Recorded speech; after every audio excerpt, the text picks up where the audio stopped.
Greeting everyone. On behalf of Group 5, I'm Meta, a member of this group.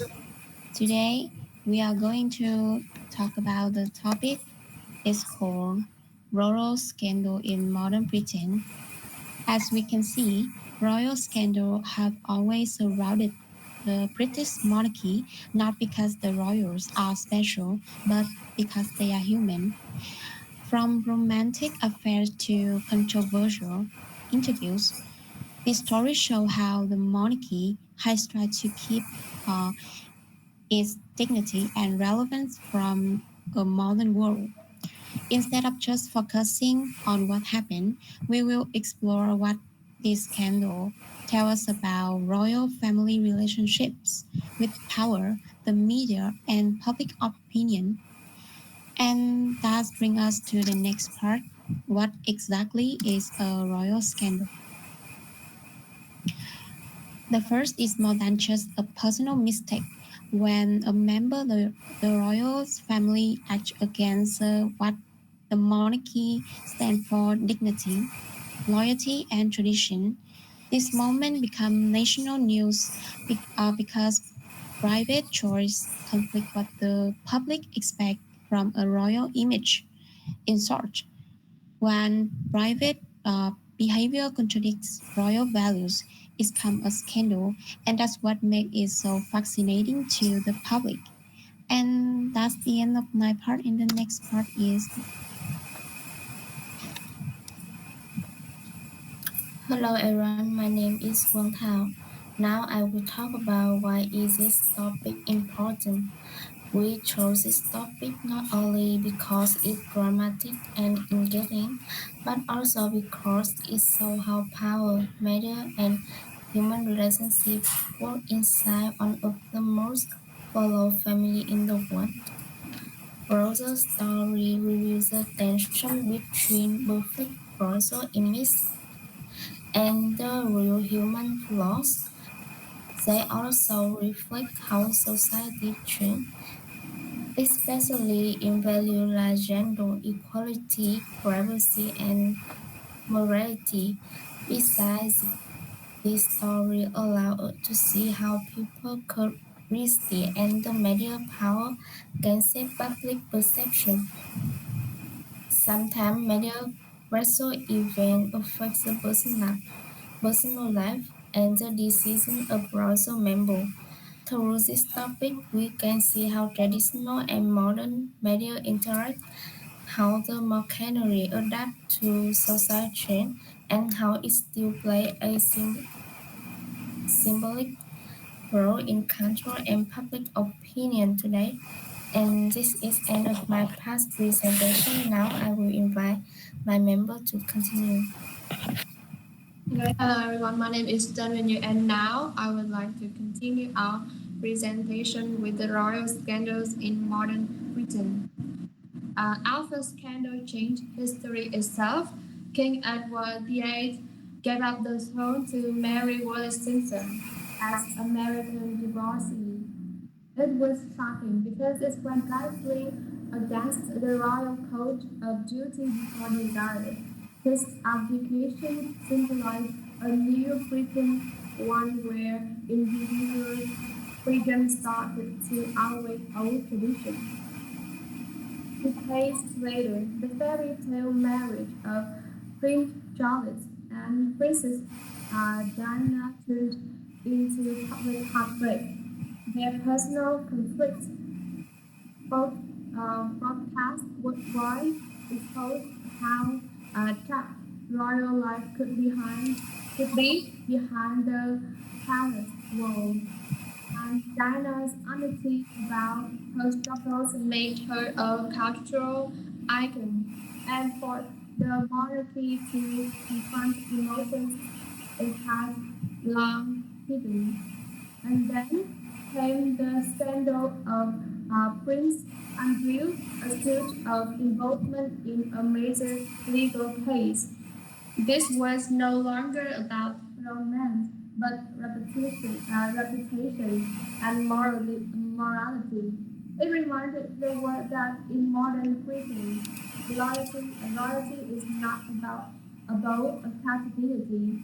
And most recently, Harry and Meghan's decision to step back from the royal duties and to speak openly about racism and mental health shook the institution again. Their story represents a generation that values authenticity over appearance, voice over silence. From Edward's love rebellion to Harry and Meghan's breakaway, a scandal reflects how Britain itself has evolved from a society of strict hierarchy to one that embraces individuality and emotional honesty.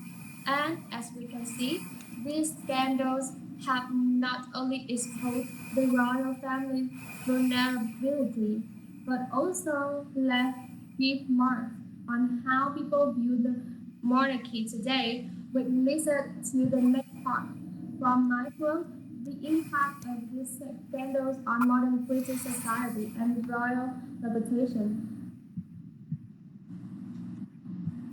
Okay, so now moving on to the impact. Royal scandal have had a strong influence on both the image of monarchy and public perception. So, first of all, these scandals have damaged the royal family's reputation. The monarchy used to represent dignity, stability, and unity, but repeated controversies, from Princess Diana stories to Prince Andrew accusation, have made the public question their morals and responsibilities. Secondly, scandals have changed the people way, especially younger generations, view the royal family. Older peoples often see the monarchy as a symbol of national pride and tradition, while many young people now see it as outdated and overly controlled by the media. However, despite the criticism, the royal family still attracts global attention. Each scandal, in a way, reminds the world that the royals are also human, and that's what keeps the public interested in them. And the next part will be represented by our partner.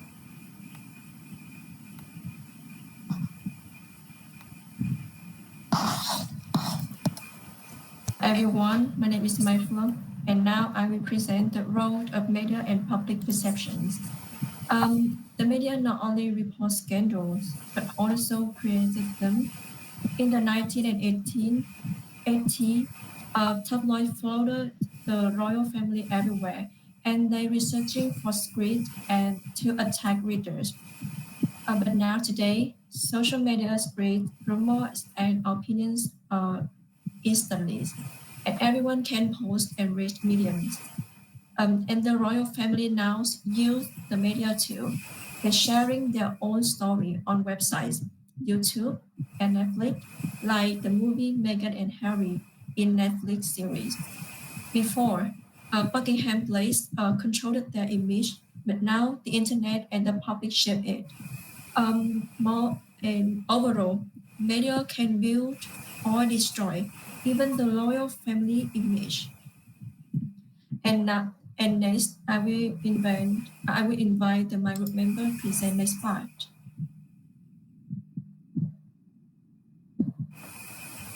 When no one listens to you or you feel no one's listening to you, all sorts of things start to happen. When no one listens to you or you feel no one's listening to you, all sorts of things start to happen. For instance, you have so much pain inside yourself that you try and hurt yourself on the outside because you want help, but it's the wrong help you're asking for. Nobody. When no one listens to you or you feel no one's listening to you. Or was the move because you weren't getting enough support from the firm? It was both. Both. I need to do this for my family. This is not a surprise to anybody. It's really sad that it's got to this point, but I've got to do something. for my own mental health, for my wife's, and for Archie's as well, because I could see where this was headed. They didn't want him to be a prince or a princess, not knowing what the gender would be, which would be different from protocol, and that he wasn't going to